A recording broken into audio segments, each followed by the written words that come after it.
Hey everyone, I'm Legion here along with Nathan Bouchez, and this is Means of Creation, a show all about the passion economy and the future of work. This show is made by Every, a writers collective focused on business. Today, we're going to be talking about Pinterest. Pinterest is a bit of a dark horse in the creator economy, passion economy. Most people don't even think of Pinterest as a traditional social network, but more like an image pin board used to inspire their purchases and future plans. But recent events really suggest a shift in strategy, which we're going to unpack today. Pinterest clearly wants in on the creator economy. It's investing heavily in creators and creator tooling. Recently, it acquired the video editing company Voci to provide creators with better video tools. It also launched a 20 million creator rewards fund to financially support its creators. Our guest today has been at the helm of all of those initiatives and changes that have taken place. And we're so excited to welcome Sylvia Oviedo Lopez with us today. She's the global head of creators and content at Pinterest, spearheading Pinterest's move into the creator economy. Sylvia, thanks so much for being here today. Thank you so much for having me. And it's a pleasure to be here with you today, Nathan and Lee. Oh, thank you. Yeah, it's really fun to have this kind of conversation because usually the conversations that I have with large consumer software companies is I get invited in, which has happened with Pinterest. I get invited in, I talk to their team and kind of brain dump with them. But then I walk away feeling like, wait, I actually don't know what's going on there. And so I'm really glad to be shifting that conversation today and interviewing you and picking your brain all about the creator economy. So just to kick things off, I'd love to hear you sort of lay out how Pinterest views the current state of the creator economy and where Pinterest positions itself and fits into that picture. Yeah, I'd love to start there. So as you mentioned, like Pinterest is traditionally known as a visual discovery engine, right? And our mission is to give everyone the inspiration to create a life they love, inspire them on their life journey, right? It's like no matter if you're redecorating your apartment, like figuring out what to wear, finding a recipe to cook tonight, right? It's like we want to be there along the journey. But we're going through a major transition after 11 years. We are coming from a place where you save content, where we're becoming a place where you create content, right? And we have been working on this along, like getting great advice from experts like you over the past year and truly building that publishing platform, right? Where we can have creators coming to Pinterest, bringing their inspiration, their positivity, their ideas, and inspiring millions of pinners worldwide with those ideas, right? And our goal is to truly build a positive space on the internet that enables creators to do what they do best. I'm curious why you think a lot of the conversations about creator platforms don't necessarily always include Pinterest.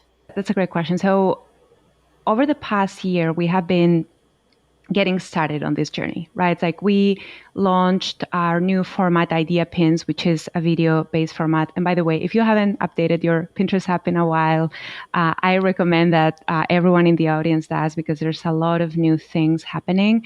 But we introduced Idea Pins in May. And one of the first things that we wanted to do is to give creators a way to bring their content to Pinterest, to create on Pinterest, right? It's like building all the tools to make sure that they can get creative and expressive with the format, and at the same time help them find their audience on Pinterest, right? It's like people come to Pinterest to find ideas, and we wanted to help creators bridge between ideas and community, right? As part of that, one of the questions that's very much top of mind for creators right now is like, how do I drive value for what I do? So we've been thinking a lot about how do we drive value to creators, right? And value can mean helping them build a community, helping them find their audience, but then also getting involved in helping them build their business on Pinterest, so to speak, right? And so part of what we have done is invested in new monetization program for creators. One of the first things that we launched was a handshake tool for brand partnerships, right? To enable creators to work with brands such as Lego, for example. That's a recent partnership we had. And then from there, evolve into our new program, which is Creator Rewards, that is focused on rewarding creators differently for what they do, right? It's like we want to enable them to focus on exploring their passions on Pinterest and bringing their community along with them. Gotcha. So this is interesting to me because I feel like there's a lot of platforms that were built before users really had the expectation that they should be able to share in the revenue that the platform generates, and it's been really hard for those, Pinterest being one of them. It's really hard typically for those platforms to switch to a model, and this is what has made, I think, YouTube so unique. Is from pretty early on they had a revenue share where they're like, well, when we show a pre-roll ad before your video, we'll give you a cut of it. Um, and it's, I don't know of any other big platforms that have like made substantial steps towards that. A lot of them do the kind of programs where they'll give out a grant to someone to create content, but it's not like a direct revenue share in any way. So here it sounds like what you're doing is, and correct me if I'm wrong, but basically like you connect brands and creators on Pinterest so that a brand can say, hey, I want cool Pinterest creators to like do something. Here's like the kind of campaign we want to run. And then as a creator, you can like maybe say, oh, I would do something with Lego, and like make a proposal or whatever. And then Lego can pay kind of through you. Is that basically how it works? That is one part of the equation. So, Mm. as we were thinking about what are the right monetization programs for creators on Pinterest, we wanted to make sure that we took a thoughtful approach to understanding what were the needs of creators on Pinterest, right? And what also resonated with the audience that we have on Pinterest, right? People come to Pinterest to discover ideas and trends, and creators come to Pinterest to create content that inspire others, right? So brand partnerships is definitely one flavor of it. Another product that we have recently launched is product tagging, right? It's like a lot of that inspiration translates into action that translates into purchases. So over the past few months, we have been rolling out a new product tagging and affiliate program Mm. that enables creators to tag their products. One of the things that we have been trying to do is going back to your point about like, hey, how are platforms approaching this problem is bringing creators into the conversation, right? And when we build new products, we try to create a consulting group of creators that are relevant to the problem space that we're working on, and working really closely with them in developing, understanding their needs, doing a lot of research with them, and putting those early iterations in front of them to understand if we're truly serving their needs, right? I'm excited about how far we have come in just the past few months, and I'm excited to continue iterating on these ideas and these products. It's super interesting because Pinterest, at least my impression is there's a lot of content curation that's going on the platform. People are pulling in links, images, recipes, fitness routines, whatever, from all over the internet that they might not have been the primary creator for, like the original content, but they curate it into this delightful board that people can follow and like and share and stuff. And I think of Pinterest as being one of the first platforms that really legitimized curation as an activity that belongs into the creator economy. But I wonder if like the product emphasis on curation has also had any sort of like negative impacts on people's expectation of monetization, whether people even view themselves as creators or any sort of unintended implications of that. That's a great question. And it's like for many years, like the first, if you go back in time, like 2012, which was like when Pinterest started to get like mainstream. A lot of the creators on Pinterest, like the first creators back then, were curators, right? It's like that's Mhm. how everything started. Like people might have been creating elsewhere, and at the time it was mostly on blogs. But then it's like the creator figure on Pinterest became like this curator on Pinterest, right? And they became true tastemakers, and that's actually one of the. I am an early Pinterest user, and that was one of the things that I found extremely attractive, right? It's like I could find these people with incredible taste. And over the years, it's like that has evolved. Like content creation on the internet has become much more adopted than it was 10 years ago, right? And like there's all this suite of like tooling and platforms that are enabling that. But for us at Pinterest, what that has meant is that now we can complement like all this curation with offering people the opportunity to create, right? And perhaps in the past, like they have, like people may not have even thought about creating or like putting their ideas out there. But with these new toolings, we're hoping to take it one notch further, where we are inspiring people to create and inspire others, right? And oftentimes when we talk about creators, there's a little bit of that like former figure of the influencer, like, right? It's like the big influential figure. But one of the things that the team has really present when we think about building and developing products is that everyone can create, right? So we should build products in a way that we enable everyone. I would love to hear about just over the course of Pinterest history. By the way, when was Pinterest started? 2010. 2010. So it's been, 11 years. yeah. Yeah. I would love to hear a little bit more of the historical perspective of how the creator strategy has changed over the years. And as the creator economy got legitimized, have there been key lessons along the way, things that you thought would work but didn't work, or anything surprising that came out of that period of time? Yeah, that's a great question. So I was telling Nathan that I've been with Pinterest for over 8 years. So definitely I've seen quite a bit. And my first, the first part of my Pinterest journey was focused on expanding our international footprint, right? And as, of course, like you start with making the product available in every language and making sure that the product actually can work in every language and that you don't have latency issues. And one of the key learnings really early on is that content mattered a lot, right? And having those local creators and curators be part of the platform was key to building a product that was truly inspiring for people all over the world.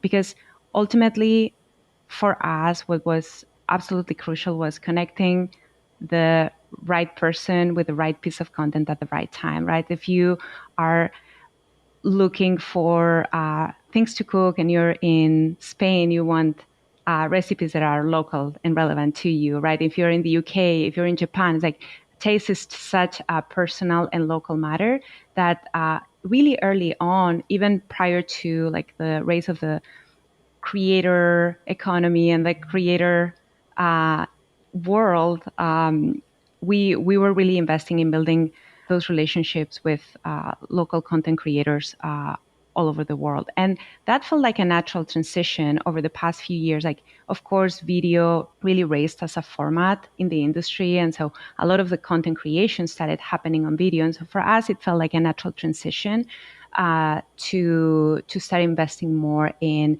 native content tools, native content creation on the platform. And that culminated earlier this year with this new format, idea pins, that we have been focused on. Yeah. I'm curious what's strategically important about having native content creation be like a higher proportion of content on Pinterest?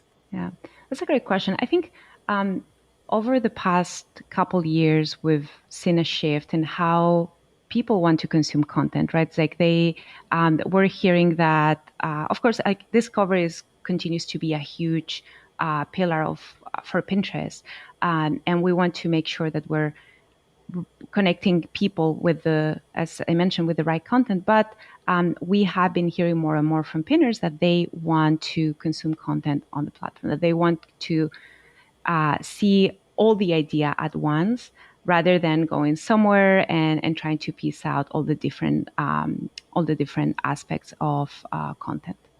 Do you think it's important that to be a successful creator economy platform, that particular platform needs to not just be a source of monetization, but to really develop and cultivate its own homegrown talent? In other words, like there is such a thing as a Pinterest creator. The creator identifies as a Pinterest creator, not as like a something else creator. Do you think that's an important component to becoming viewed as a primary platform? Yeah, that's a great question. So as you think about like how creators view themselves and how they see themselves as relating to a platform, I do think that homegrown talent is absolutely crucial, but also a homegrown community, right? It's like I think those are the two aspects. We are investing a lot in helping creators be successful. So we have launched a number of programs over the past year that are geared towards helping creators succeed on Pinterest and find their community. So we have a creator residency where we help create, like it's a kind of a cohort-based program where we help creators learn how to be successful on Pinterest, best practices, connect them with trends, which I think is a very interesting factor because creators want to know like what's coming. For example, we just launched our Pinterest Predicts, which is our forecast of trends for 2022. And we're going to be working a lot with our creators to make sure that they're aware of these trends and that they can start creating. Like we're seeing like really cool things such as peril core, biophilic design, which is like plant first designs, architecture, which is animal first architecture. And so we're seeing like these really quirky trends pop up. And in the past, like we have seen like about 80% of these predictions come to life, which I think is pretty cool. But going back to the question of like these homegrown creators, one program that I'm particularly proud of that we launched last year was our fund focus on underrepresented creators, because one of the things that we wanted to do is make sure that any creator, in spite of their background, could succeed off Pinterest, right? So what we did was kick off this program that's geared towards enabling a cohort of creators to build community among themselves and then become successful on Pinterest. And we do that by providing them with an economic grant as well as training and mentorship over a period of a few months. That's cool. That was super, super interesting. And I wanted to actually ask you about that. It was a $500,000 creator fund program. Is that right? That was the first program that we launched, yes. In 2021, we have worked with over 20 creators as part of that underrepresented creator cohort. And we will continue working, expanding that in 2022. Right. It's very interesting because as I surveyed the landscape of creator funds, I recognized that most of them focus their efforts and their dollars on creators who were already successful. The TikTok Creator Fund works that way. It's basically compensating people for higher views, higher engagement. Same with the Snap Spotlight Fund, et cetera, et cetera. But what struck me about the Pinterest fund when it came out was it was taking an inverted approach, it seemed like, where it was focused on this cohort of creators who may have not been as successful had they not received the funding. And I explored this idea in a post that I wrote a while ago called Universal Creative Income, which was all about like, what if we just give everyone funding such that they can invest in being a creator? Wouldn't that actually make a bigger difference to the creator economy than just paying out people who are at the top, who are already famous, like Charli D'Amelio? And it was put out there into the universe as like I hope someone sees this and acts upon it. And when I saw the Pinterest Creator Fund news, I was like, whoa, this is kind of a mini experiment in that kind of initiative. So I would just love to hear like how that's been working. Do you think of it that way as like enabling a cohort that otherwise would not have been likely to participate in the creator economy? Yeah, I would love to hear the takeaways. Yeah, no, absolutely. And it's funny that you bring that up, that article, because definitely that was an inspiration. I think just to give you kind of like the seed of that idea of like, hey, like what if you enable a group of creators to actually create, right? It's like, what if you cover like basic needs for like a month or like a couple months and enable someone to like truly focus on just creating, don't worry about anything else. another seed for that idea was a few years ago after the 2008 recession, some cities started providing, I think it was Detroit, but I'm not 100% sure if I remember correctly. They started providing grants for writers to go and live in the city and just write for 6 months, right? It's like your house would be paid for, you would receive a small grant, and you could just focus on your craft, right? And so that was also the seed of the idea, is like, what if we enable people? And the choice of doing it for people from traditionally underrepresented backgrounds was to make sure that we are building an inclusive community, right? Because we have over 440 million pinners worldwide coming to Pinterest every month. And we want to make sure that the people who create content and the content that they create represents the people who will consume it, right? Because as a user, when you come to Pinterest, you, again, it's like you want to find inspiration and you want to see yourself in that inspiration, right? So you want to see your hair pattern, you want to see your skin tone, you want to see your interests, you want to see yourself like doing many things, right? And we wanted to make sure that our investment really reflected that ambition. Yeah, super, super interesting. Yeah, something else, just to touch on, like kind of like the evolution of creator rewards, which is the program we just announced in October, and we're started to roll out now. Like, we also wanted to make that program low barrier of entry, right? And so we wanted to make sure that we were hitting as many creators as possible with this new program, where we're going to be providing rewards for three types of behavior, right? In some cases, it will be for engaging with new product features, right? Like, for example, it's like if your content like gets a lot of engagement or takes, like you would get rewarded. But then for editorial goals, right?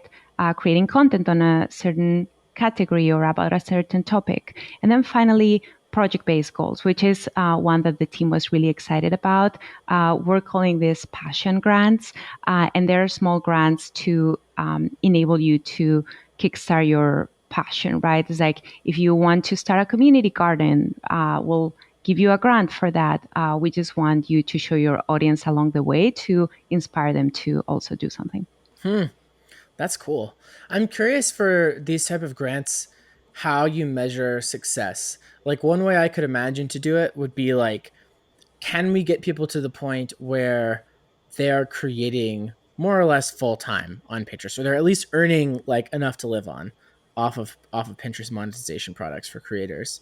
Like, is that how you think about this, or is the philosophy of it something totally different? Yeah, that's a good question. We do think about sustainability, right? And again, we're getting started, but my goal is to get to a point that any monetization program has that is transparent, meaning that people know like how to be part of that, and how to make it a repeatable behavior, right? And that's how, going back to that sustainability, is like we want to avoid this like once and done type programs, right? That can be exciting, but ultimately, as you say, is like, how do we enable creators to do this in an ongoing basis? Yeah, definitely. I am curious in general though, like for, is it like a metric for you, like how many creators are earning a full time equivalent income? Is that like is that the focus, or is there some other way you measure kind of like the health of the creator ecosystem around Pinterest? Yeah. So it's a little bit early for us to tell, or for us to have like any such metric, because we announced this program in October and we're Sure. ramping things up right now. But definitely, it's like looking at adoption, like for anything that any new product or any new creator product specifically, like looking at how the community is receiving that, right? And are we seeing those repeated behaviors? Are we seeing sustainability in what we're launching? Yeah, touching upon this topic, I would love to talk a little bit more about the idea of a creator middle class, and the fact that as highlighted in a bunch of different places, including stuff that I've written in the past. Like most social platforms don't have a creator middle class. There's super mega successful creators, and then there's everyone else who makes no money. I'm curious if having a creator middle class is part of the goal for Pinterest, and if so, how does that get enabled on the platform? Yeah, that's a great question. As we think about the future of creators on Pinterest and the creator economy on Pinterest, a few things that are important for us is continue to explore the right models, right? It's like, as I mentioned, we have these brand partnerships, we have affiliates and product tagging. We just announced our creator rewards program. We have this underrepresented creator grants, right? And so definitely we are expanding the number of creators that we are working with this year pretty significantly, right? And as we evolve these programs and as we go deeper next year, we will want to make sure that we're making as many people as we can successful on the platform, right? And going back to my earlier point, success can be measured as helping them grow an audience, helping them grow community, or helping them create a sustainable business on Pinterest. Ultimately, what we want is to create a low barrier of access, because as you say, it's like if things just become like interesting for people at the top, then that barrier of access is way too high for creators. One interesting thing that we're trying to do differently is make sure that you don't need a ton of followers to be successful right away, right? It's like we're trying to make sure that your content gets a lot of mileage in spite of like you just getting started, right? So we're seeing people succeed right away. Again, back to our roots, like we're a discovery platform. So one thing that we're trying to do is make sure that the content lasts in time, right? It's like content can be searched for, content can be recommended, content can be retrieved. Like if the content that you're creating for Halloween this year or like for the holidays next year, you'll be able to go back to that, right? And so balancing that forward-looking trends with the long tail of content that can be retrieved down the road. Yeah, totally. This is to me definitely one of the most interesting things about Pinterest is there are very few companies that are as directly responsible for showing me things that I didn't know that I wanted, but that I like once you show it to me. Like I think it's kind of Pinterest and TikTok, and then maybe to some extent also YouTube. But yeah, the like the fact that probably a very high percentage of content that most users see is not from people they follow, but it's instead they searched for a term, or they just based on their previous activity of what content they tend to engage with. Pinterest will show you other content that you might like. I'm curious what implications that has. Like that's obviously a strength in a lot of ways for Pinterest. I'm curious what implications it has for ability to attract creators to invest in your platform, because on a podcast, it's very hard to like get new followers basically. And this is why Spotify is in such a good position, is because they can like show your show to new people in a way that most other platforms don't. Like, does that help you attract more creators in any way? Or like, how do you sort of use that with creators to like kind of deliver on that promise and make the promise to get people to want to create, invest in the content they're creating for Pinterest? Yeah. No, I think what you're saying about like Pinterest being able to predict what you want without you even knowing that, or like not having the language to describe like that style or that trend, I think that's an incredible strength, and it's a testament to all the investment in building that discovery platform over the years. And I think that's extremely interesting for creators because as a creator, we can help you find your audience really quickly, right? In a way that sometimes, and this has always been an interesting question with following models, is like you may follow someone because you're friends, but you don't necessarily have the same taste, right? And how can you find in the world of content, right, which is massive, like how do you find the people who share your interests? Right. And one of the things that we want to do is to enable creators to build that community based on shared passions, right? It's like yesterday I was going through this rabbit hole of this creator who's really into succulents and plants. And I was like, oh, wow, like I've gotten really into that during the pandemic. And this is so cool that it was recommended to me, right? And so we want to make it easy for people who don't follow you yet to connect with you, and at the same time to interact with you. So we recently rolled out a new product called Takes that allows you to respond to any piece of content on Pinterest, or like any idea pin, and to share your take with that creator, right? And so that creates this chain of community and this chain of content creation that is really exciting. Totally. And it drives, like, I would say it's meaningful engagement, right? Because it's not just about the like, and it's not just about like the reaction. It is also about like, hey, like you sparked something in me and now I'm going to put something out there in the world. Yeah. Can you tell us more about how idea pins work for people who don't know? Because it's new, right? Yeah, it's fairly new. We rolled that out in May, and so idea pins are video based format, content format that includes expressive tools such as stickers, music. It allows takes, which is this new format that allows you to respond to an idea pin, and allows for product tagging, right? And so this is a new native content on Pinterest. The cool thing too is going back to discovering ideas in the future is that they last forever. They don't disappear after 24 hours. So they're recommendable, they're searchable, and you can like definitely engage with that content months and months after creating it.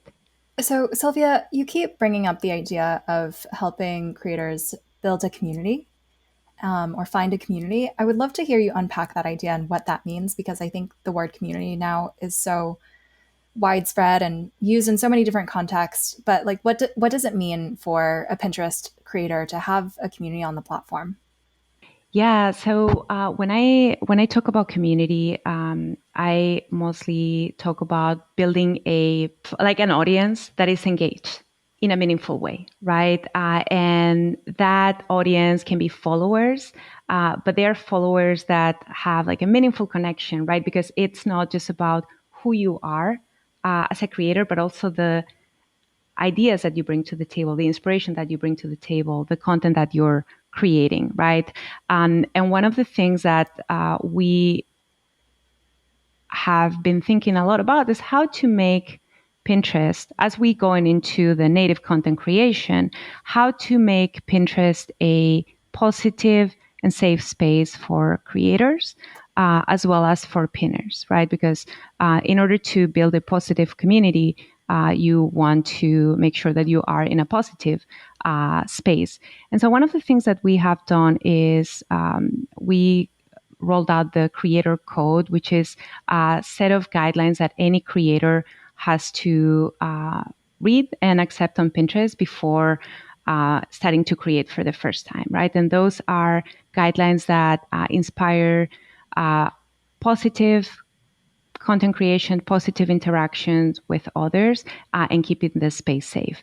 We do the same for pinners when they first start engaging with creator content, right? If you're going to comment, like the first thing we do is we ask you to be respectful and keep it positive and try to avoid creating a toxic environment, because that's the last thing that we want on the platform, right? And so when we think about community, we think about that meaningfully engaged audience, that spark to continue that creation journey. It's like, it's not just about the creator creating something cool, but it's like, hey, like now you, like it's on you to respond to that, right? It's like, take that idea, bring it to life, take that inspiration and bring it to action through Take. And at the same time, keeping things positive and inspiring for the whole community. Got it. So, community, there's kind of like this um, notion of it being a meaningful connection, i.e., there's like Yeah, intentionality behind it. People want to re exactly. engage, and also an element of positivity. Yeah, and another thing that we have been seeing a lot is that creators are building community with each other. And with those cohort-based programs that we have been rolling out, we're seeing that one of the key like highlights for the creators after they finish is, hey, I built a community of fellow creators that I can continue tapping into and working with and bringing into my journey forward. Got it. Yeah, I'm curious. Like, that's a huge thing for us, with every where we have like lots of different writers that work together and can give each other feedback and sort of there's like friendly competition almost in some ways. I'm curious if that's something you like intentionally are fostering now, where it's kind of like people are learning from each other basically. And I'm curious, like, how does that? What are some of the key principles of like what makes for being a good Pinterest creator? That's a great question. So first of all, yes, it's intentional. We're trying to enable the spaces for this to happen, right? And it's like with the work from home life and not being able to travel or meet in person, it's definitely not has not been as easy to bring people physically together. But we have tried to make up for it virtually, right? And anything from running like weekly meetups for our creators in these cohorts to like them connecting and collaborating on their own, which is something that I find organically and it I find really, really exciting. Um, and and creating those like best practices that are evolving, that's fantastic. I really like what you say about Avery and being like that place where it creates a little friendly competition, but also keeping it positive in a way where you're like, hey, you're not trying to like fight for each other's spaces, right? It's like we Right. all uplift each other and make each other better every day.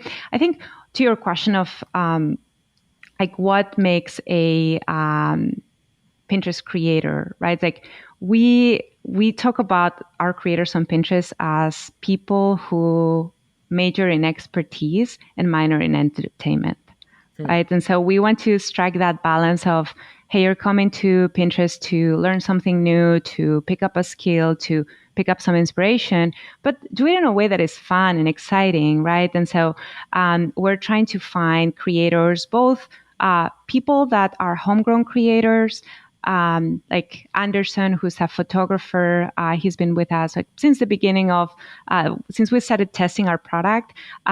He really leaned into professional content creation during the pandemic, and he's teaching all tips and tricks to take the most amazing professional level selfies, as well as fashion photography. Or also working with like established creators that are coming to Pinterest, right? Like we recently launched a new program called Creator Originals, where we're working with 25 creators in the US and a large number of creators worldwide to develop original content on Pinterest, right? And so this is people like Joshua Weissman or Ali Love or Matt Sanders. So it's definitely people who hit those like, hey, they're true experts, but at the same time, they have a cool personality and a good story to tell. As you were speaking, I just remembered something from a few years ago. I had a friend who was working at Pinterest and she was working on, I think, like the buy button or shoppable pins or something around commerce, which I remember was, and maybe still is, a huge emphasis of Pinterest, which makes a ton of sense given that a lot of it is about inspiration and planning and intentionality. Um, I would love to hear your sort of take on this idea, which is in the past couple of years, maybe even 1 year, there's been a lot of trend towards direct monetization of one's audience and fans. Direct monetization meaning like the fan is paying directly to the creator for something, whether that's tipping or a subscription or a newsletter or whatever, but just the monetization coming from fans versus third parties, which had previously really been the case in the creator economy. How do you guys think about that, given Pinterest's, historical emphasis on shoppability and e-commerce? Is there, do you think that steady state, like it's going to come from both sides, both the audience as well as from brands? Is there more emphasis on one versus the other? Yeah, so we have been investing in shopping, and we have a shopping product.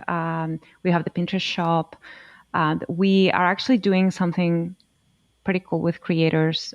Every Friday, we have a live shopping event on Pinterest TV, which is a product that we recently launched, where we have creators doing drops on Friday live, and it's seeing like really interesting engagement. For now, we're focused on affiliates for creators.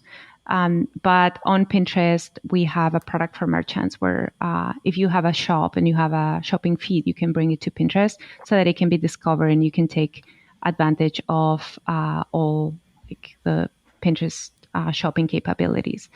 In terms of the trend, like the current trends of like, hey, like direct monetization versus platform monetization, I think it's been interesting to see the shift among creators, like being more interested in building their own audiences, right?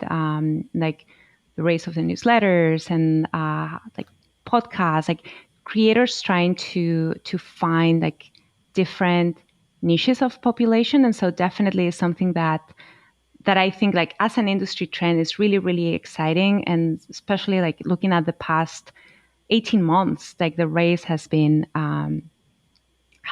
incredible, and I look forward to like seeing where things go. And as we think about like what that would mean for us, we continue focused on working closely with creators to understand like what is the most what would be the most relevant for them and their audience on Pinterest, right? And so for now, affiliates has been our focus. And then the live shopping events that we are having every Friday at 3 p.m. That makes sense. And I want to close out with a question that is especially top of mind for us, given that it's been the trend on our podcast as well as in the broader creator economy, I think, which is Web3.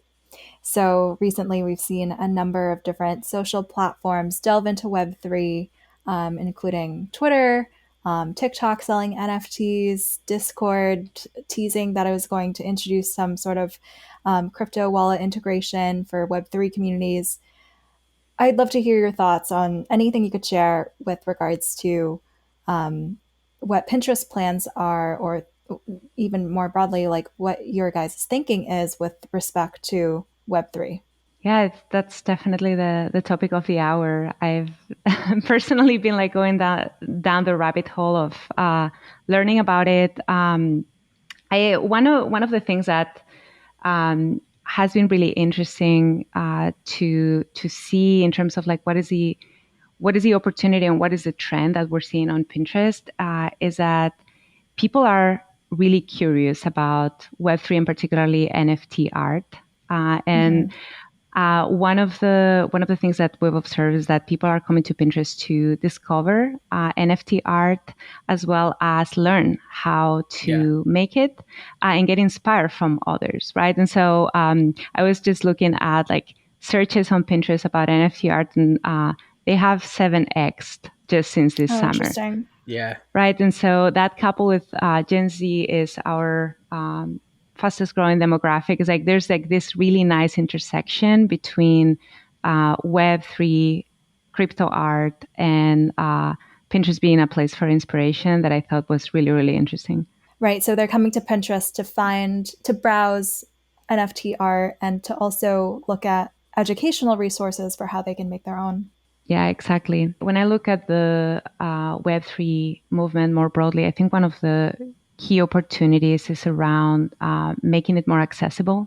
Mm-hmm. It's like right now, it's like you definitely need to learn and study to truly understand and be able to be part of this new era of the web. And so I think that has been one of the most interesting trends that we have seen.